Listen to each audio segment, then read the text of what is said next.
কোন নারী যদি চুলার উপর দুধ বসানো থাকে, কি থাকে? দুধ বসানো থাকে। কোন নারী যদি দুধ রান্না করা অবস্থায় থাকে রে, কি করা অবস্থায়?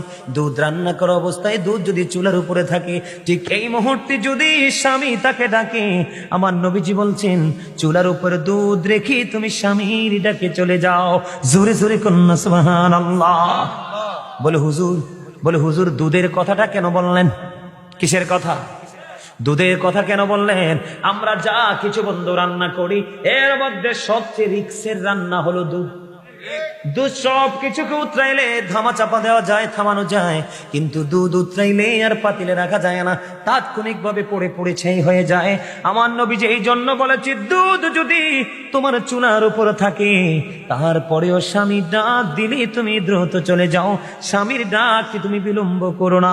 জোরে জোরে কন্যা সুবহানাল্লাহ। নারীদেরকে মনে রাখতে হবে